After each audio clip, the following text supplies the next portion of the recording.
Joaquin, red flag na ba o masyado lang pabida? Sa bahay ni Kuya, hindi sapat ang pagiging magaling. Hindi rin sapat ang pagiging totoo. Dahil minsan, kahit tama ang intensyon mo, kapag mali ang dating, ikaw pa rin ang lalabas na mali. Ngayon, pag-usapan natin ang isang tanong na umiikot sa isip ng maraming manunood. Si Joaquin ba ay nagiging red flag, o masyado na lang siyang pabida? Sa simula, marami ang humanga kay Joaquin. Direkta siyang magsalita, may kumpiyansa, may tapang, at hindi natatakot magpahayag ng opinyon. Para sa iba, ito ang tunay na katangian ng isang leader. Pero habang tumatagal, unti-unting nagbabago ang tingin ng ilan. Dahil ang pagiging direkta, kapag samobra, nagiging domineering. Ang pagiging confident, kapag hindi na marunong makiramdam, nagiging kay-abangan. Dito nagsimula ang lomit sa imahe ni Joaquin. Hindi dahil masama siyang tao, kundi dahil minsan, nakakalimutan niyang hindi lahat ng tao ay pareho ng lakas ng loob, pareho ng emosyon, at pareho ng paraan ng pagharap sa sitwasyon. Sa isang bahay na puno ng iba't ibang personalidad, ang pagiging bida sa sarili mong kwento ay pwedeng magmukhang pananakop sa kwento ng iba.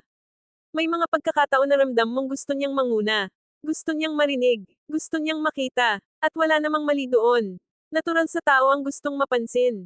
Pero sa loob ng bahay ni Kuya, hindi ito kompetisyon kung sino ang pinakamalakas ang presensya. Ito ay pagsubok kung sino ang marunong magbigay ng espasyo. At dito nagiging sensitibo ang usapin.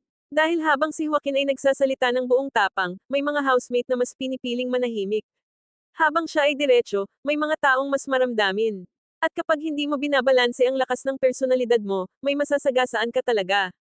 Pero sa kabila nito, may isang bagay na hindi pwedeng ipagkait kay Joaquin, marunong siyang umamin ng pagkakamali. Hindi lahat kayang gawin iyon. Ang paghingi ng tawad ay hindi kahinaan. Ito ay tanda ng pagkilala sa sarili. Ito ay unang hakbang ng pagbabago. Ang tanong ngayon, sapat ba iyon? Dahil sa mata ng publiko, hindi lang ang pag-amin ang tinitingnan, kundi kung may kasunod na aksyon. Kung may pagbabago sa kilos. Kung may pag-iingat na sa susunod.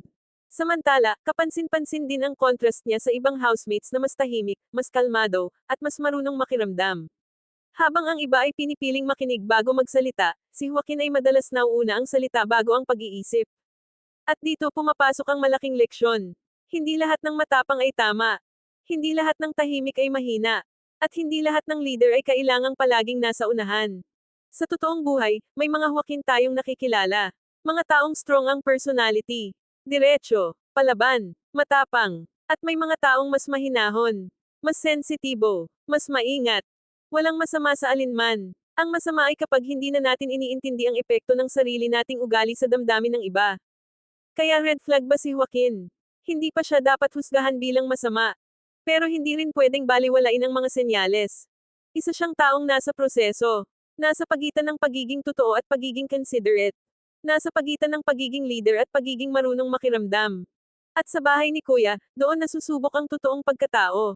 Hindi sa galing, hindi sa tapang, hindi sa lakas ng boses, kundi sa kakayahang magbago kapag alam mong may nasaktan ka.